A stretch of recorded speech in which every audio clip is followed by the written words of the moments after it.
क्या देखिए आत्मा दुर्गा परमात्मा से क्या करेगा भैया कहीं भाव निकालते हुए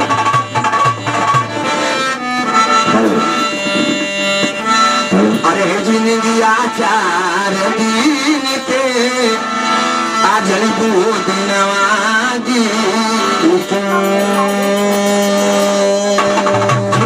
चार दिन के जयबू दिनवा दिन के जहिया से पैदा हो गए त्या उम्र घटत के बढ़त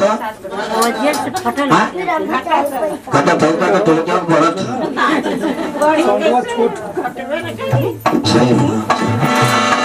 जहिया से पैदा हो त्या उम्र भी हम आपको घटा था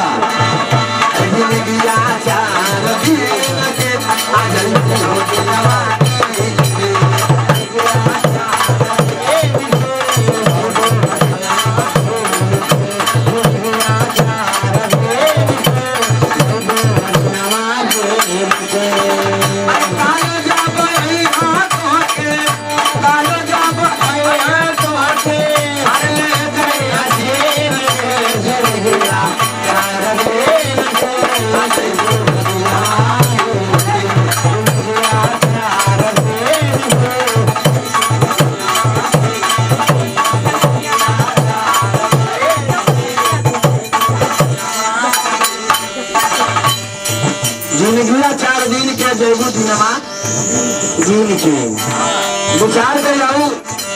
बुझाए बैठे बुझाए के बाद अरे लाख चतुराई करबू चलीना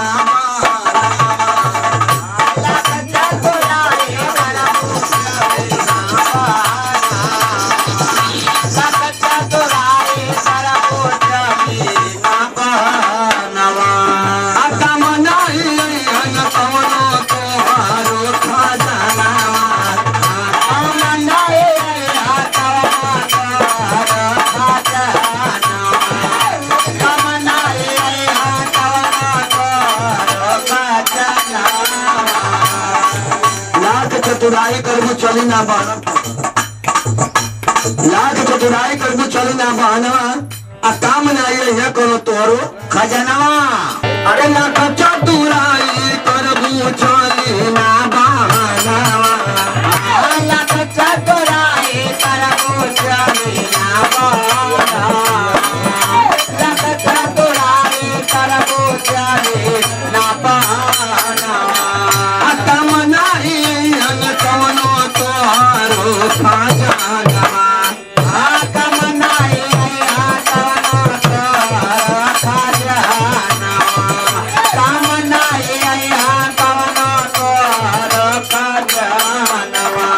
अरे छोरा मोह माया सोचा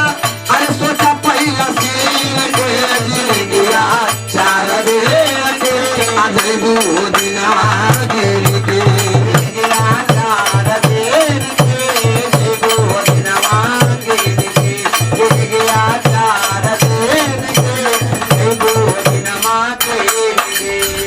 छोरा मोह माया सोचा सोचा पहला सीन के पहला सीन माने कौन सीन पहला सीन माने पहला सीन में जो लड़का जब पैदा होला जब लड़का 5 मिनट 6 मिनट का लड़का पैदा हो पहला सीन में आवे पहला सीन का मतलब ये बात बताओ क्या कि जब लड़का पैदा होला 5 मिनट 6 मिनट का तो बतावल ना कि हम लैट्रिन कर बाथरूम कर बतावल ना बताइए कपड़ा बोले कपड़ा लैट्रिन बाथरूम कर दी बताइए ना कि ज्ञान लिखे ये बोले बाबा से कहे बात ये बोले बाबा जब हम चौथा पन चले तो ऐसा नौबत हमारे ना आवे पहला पन जैसा नौबत ना आवे कि खटिया पर क्रिया कर्म करे का अवसर मिल जाए इससे पहले गुरु जी हमके लेके चल जाइए कि पहला पन जैसा नौबत हो चौथा पन में मजा आवे कैसे ना आई का कर चलाए भजन बताओ आप बताओ भैया अरे छोरा मोह माया करा प्रभु का भजनिया छोरा मोह माया करा प्रभु का भजनिया शिव गुरु पार करियन भव सागर से नैया शिव गुरु पार करियन भव सागर से नैया शिव गुरु पार करियन भव सागर से नैया अरे प्यारे लाल विशाल हो रखी है अरे तुहरा के चीज